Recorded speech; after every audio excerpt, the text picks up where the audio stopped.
Now for something a little different. Hi, I'm not Bob Wolf. This is Matt. He is a big-time fan of many things. Including the Wolf Den? Yes. Today we'd like to talk about a topic that's very near and dear to our hearts and the hearts of many fans out there. It's a subject that affects a lot of us, and a lot of us have problems coping with it. That is the very sensitive topic of butthurt. Yes, butthurt. Specifically, yes, the new Michael Bay-produced Teenage Mutant Ninja Turtles movie, which I've been, just on my own personal Facebook, have just been seeing a lot of, and Twitter as well, a lot of mixed reviews. Yeah. I think to start, one of the things I think that really brought me back, I'm not going to give my opinions yet on what I think of the trailer, but 2 years ago we just finished a Dark Knight trilogy. Right. And a lot of people were like, God, this is so much better than that Clooney and Kilmer bullshit. Right. Can I say that? Yeah. Okay. Bleep so, great. Bleep this. Yeah. So, Kevin Smith said it really, really well once, and I don't want us to be like, okay, oh my God, Kevin Smith is the god of the nerds and I bow to him. Right. But he made an excellent point. He said, yeah, okay, so you had Schwarzenegger as Mr. Freeze in 97 with Batman and Robin, but then he kind of said, he's just like, why don't you guys accept the fact that they made a movie about Batman? They made a fourth. Right. You know, Superman. You know, at this point, the Superman movies were pretty much done. We hadn't heard of Superman Returns or Brandon Routh yet. In fact, he probably was still in high school. But the other thing is that, like, yeah, they made a movie of our heroes. Like, okay, so 97, which was actually, you had the real underground Blade movie out. Total underground. Right, Blade was really mostly for people, you only knew Blade if you, like, knew comics at the time, but other people, it's just like, hey, what's this Wesley Snipes movie? Where he kills vampires at night with sunglasses. Yes. Because he needs them to see. Because of his magic blood eye. Yeah. But you had, so basically, I mean, Marvel was practically bankrupt. I think Stan Lee actually gave them back money. I think that's kind of an underground rumor that they just couldn't pay him anymore. So you had this Blade movie, you had the X-Men movie, which was, you know, nobody cared. It's just like, well, where's Wolverine's yellow costume? Oh no, he's not wearing yellow. Well, they do address that in the movie. They do address it in the movie, which is kind of funny because all I can see is Cyclops wearing his 90s Fox TV blue and yellow getup, which is classic. It's classic Cyclops, which is the classic version of those characters. Because, at that point in comics, it was still pretty easy in the 90s. You didn't have as many retcons as you do now. Right. So, going back to giving them this, you know, singular look with only slight differences with the colors of the piping and the costumes. But like I said, that's a classic look. Well, where's Wolverine's yellow? Where's his mask? That was a big thing. Where's the mask? Where's the mask? It's like, well, he's a drifter. Nobody knows who the hell he is anyway. Who cares? I mean, part of the whole point of the X-Men is that, you know, they're proud of being mutants. They shouldn't have to wear masks. So that's why it never bothered me that Wolverine doesn't wear a mask in those movies. Right, exactly. And you can only call, Cyclops a mask because, you know... he needs it, otherwise people will die. Yeah. So Kevin Smith, going back to that, he said, he's just like... You know, be happy they made a Batman movie. Yeah. Be happy they took something, a medium that was really, it's joke books for kids, is what really was the real look of comics for so long. And Stan Lee mentions that a lot if you ever listen to any of his interviews. Yeah. Some of the older Bob Kane stuff, too, before he passed away. Yeah. So, but really, I think people just need to realize that, you know, they're making these movies and they are trying to take a medium. You know, they're trying to, don't look at it as, I try not to say like, well, they're trying not to cram it all in. You know, 8 popular storylines into 2.5 hours, but just they're trying to get you the most bang for your buck. Right. You know, not much can really happen in 32 pages of color and ink. Right. So, I think that's another point. So, I think we should move on to the Turtles. Yeah, definitely. Those happening sewer dudes. Yeah. So there's the big thing with the Turtles, this current movie. Yeah. The character design looks nothing like that, and it's completely different from anything we're used to with the Ninja Turtles. They wear, I don't want to say clothes, but Leo has bamboo armor, Mikey's got a sweater wrapped around him, and he wears like necklaces. Donnie's got the proton pack. He basically has, I think, Dan Aykroyd's eye from Ghostbusters.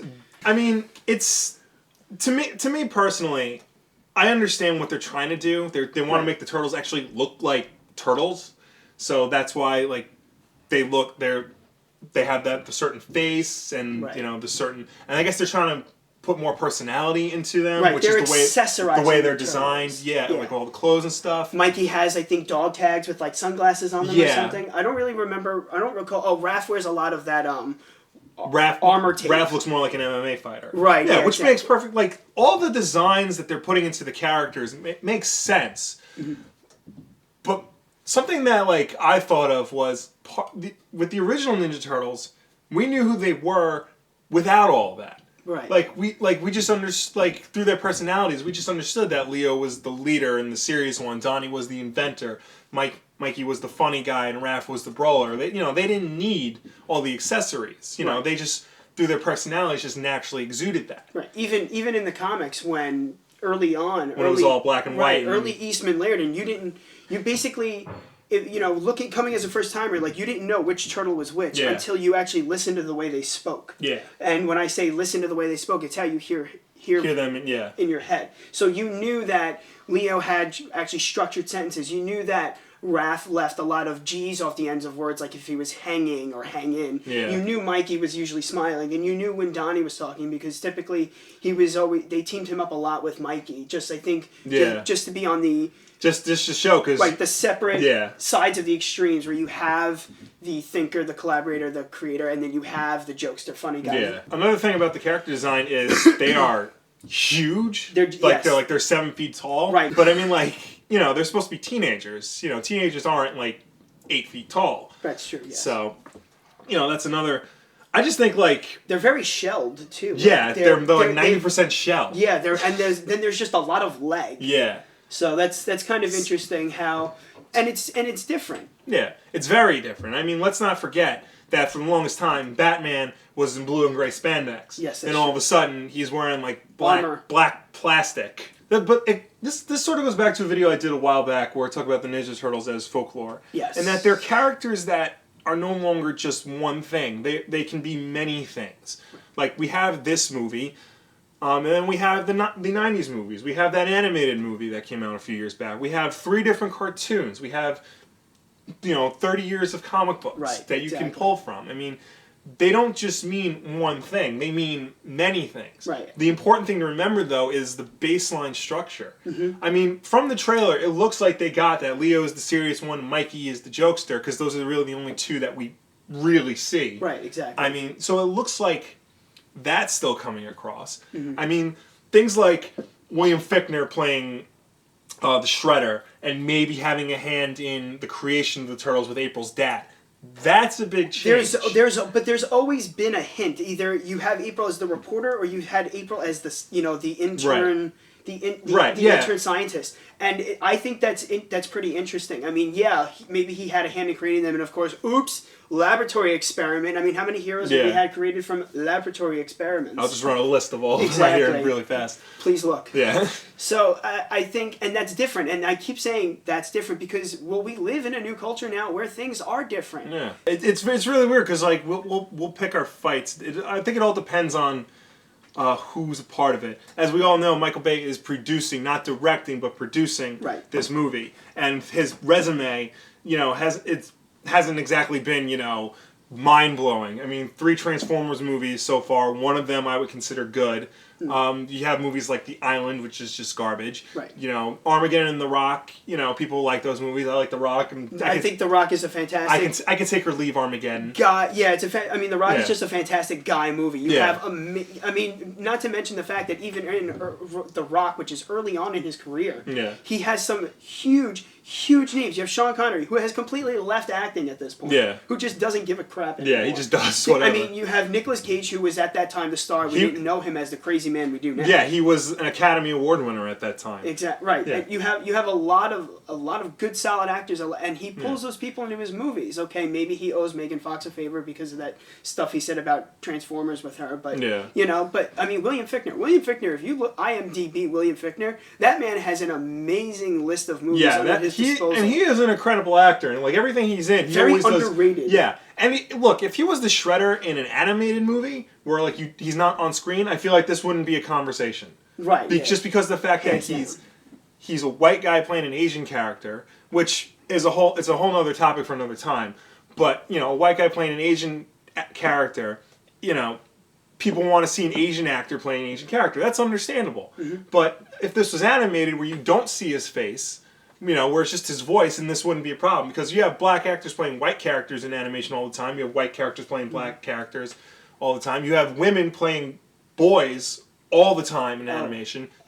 Bart Simpson. Bart Simpson, Tails the Fox. Yeah, exactly. It's a classic. I think when it comes to something like that, it's acting chops. I mean, we keep hitting a lot of movies that you might be like, well, that movie sucks because it's not Phase 1, Phase 2 of the new Marvel Studios. But Daredevil, not the greatest movie, but yeah, Michael Clarke Duncan as the Michael Clarke Duncan was the best part of that movie. Yeah, hands down. I mean, he was the Kingpin. That man embodies it. There is no human man on Earth that could really play him. Yeah, I feel bad because they're probably going to put him in the new Netflix Daredevil TV show that's coming out, The Kingpin, and I feel bad for whoever has to step into that role because there's no way. So I think really what it's about is butthurt fanboys. Yeah, I mean, but that's something we need to address because dealing with butthurt, I mean.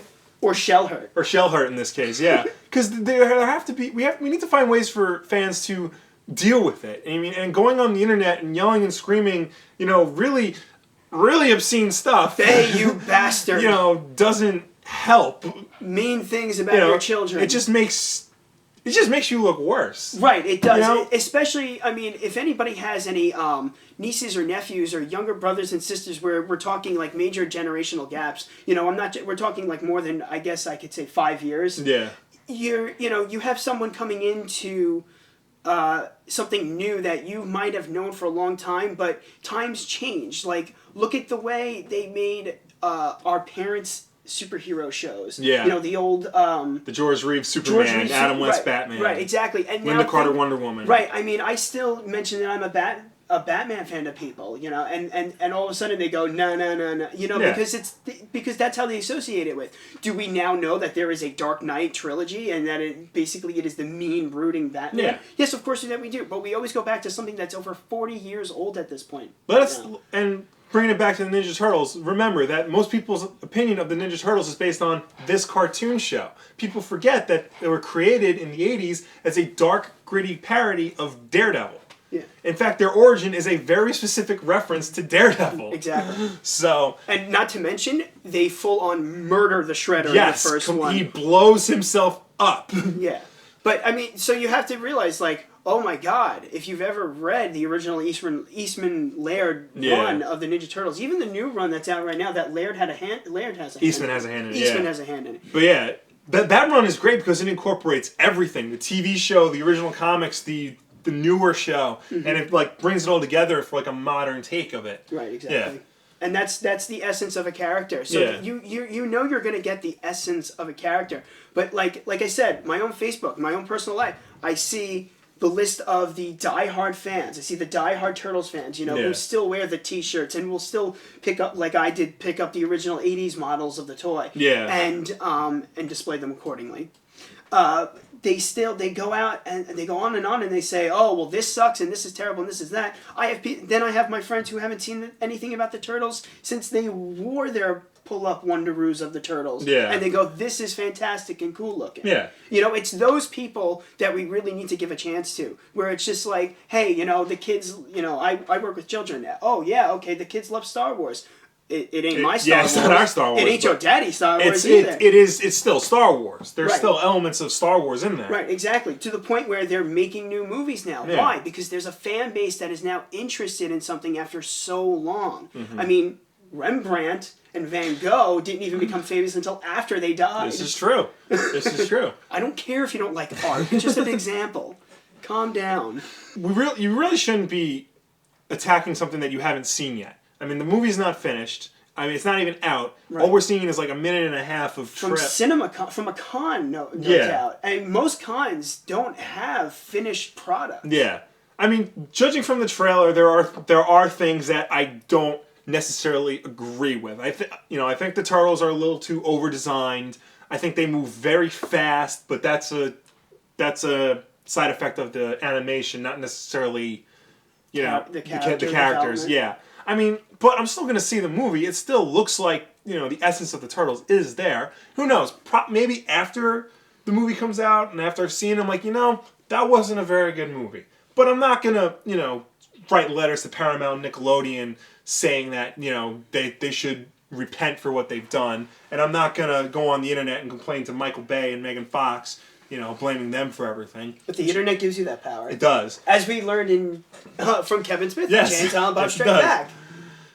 What was the first place he goes to? Did you write as... Magnolia fan. Yeah, that was it. Yeah, I will say this. I think it's interesting. I think the way they accessorize, because that's like what the kids. I mean, us in our later 20s. I mean, but that's what kids do. Like I can see in this picture right here, Leonardo is wearing a pin that says NYC. NYC. Which why the hell not? Well, here's the thing. I understand like the bamboo armor because they're making him look more like a samurai. That makes sense. Leo to me doesn't seem like the type of person who would like wear pieces of flair like a button, right?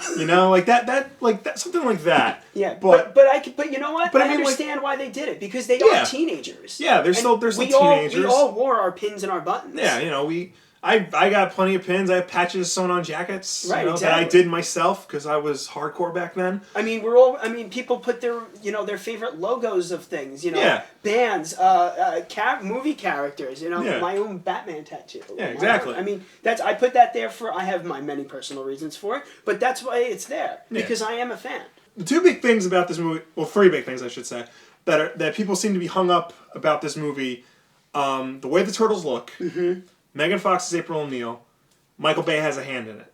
Right. Those are the three big things. Right. Michael Bay didn't do himself any favors when he came out and said the Turtles are from an alien race. Right. That didn't do any favors.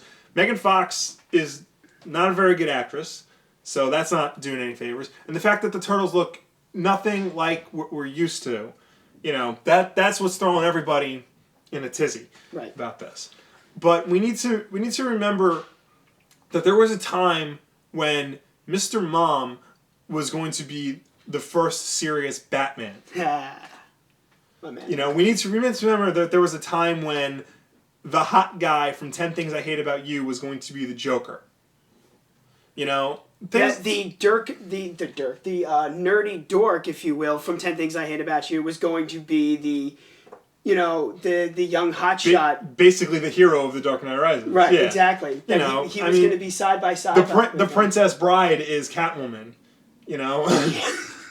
I can go on and on and on. The thing is, like, we'll never know until it actually comes out. Right. And we'll do follow up in August when it comes out. Oh, most definitely. Yeah, I will be back. Yeah, if we still have a show by that point. So basically what we're saying is relax. Take it easy. If you feel butthurt by this, just remember that the Turtles have been around since 1984. So that leaves 30 years of stuff that you can go back to and, read that. Because I guarantee you haven't seen everything within that time frame. Exactly. I haven't read every Image, Ninja Turtle comics. Yeah, there was a period where Image put out Ninja Turtles comics. It was weird. You want to talk about weird I mean, Donnie loses a hand, Raph becomes the Shredder. I mean... Doesn't Leo go blind for a Leo while? goes blind. Leo is blind They for team a up while. with Savage Dragon? I mean, yeah. Because everything is happy in the reptilian world. It's like when we thought polar bears and penguins lived together in harmony. Yeah. They don't. They really don't. They really don't, which is really upsetting. Yeah. Trust me when I say, this movie will come and go, but the Turtles will be around forever. Yeah. How many... Hence the title of that special, Turtles Forever. So that's our take on it. Let us know what you think. Leave comments below. Follow me at Twitter. Follow him at Twitter if you really want. Matt, the number 4, all seasons. I'll put a cool thing down there. Yeah. Thing. Like us on Facebook. Share this with your friends. If you or someone you know is suffering from butthurt, send them this video. Hopefully we do some good in this world. Thank you very much for watching. Have a good week. We are going to play Nintendo World Champions 1990. And we're going to do a little versus. Yep. Me versus him. Neither of us have ever played this before, other than us just diddling around trying to get our capturing to work. Yes. A little bit of warning, you should not download games that you don't already own. That would be stealing. A lot of these games aren't being sold anymore, but I don't know where the law stands on games like that. I mean, they aren't selling the first Mario anymore, but I'm pretty sure Nintendo still holds the rights for that. Don't get me started about how little sense it makes that Aquaman, The Flash, Cyborg, Green Arrow, Zatanna, and the Justice Society all show up on a show about Superman before Clark Kent becomes Superman.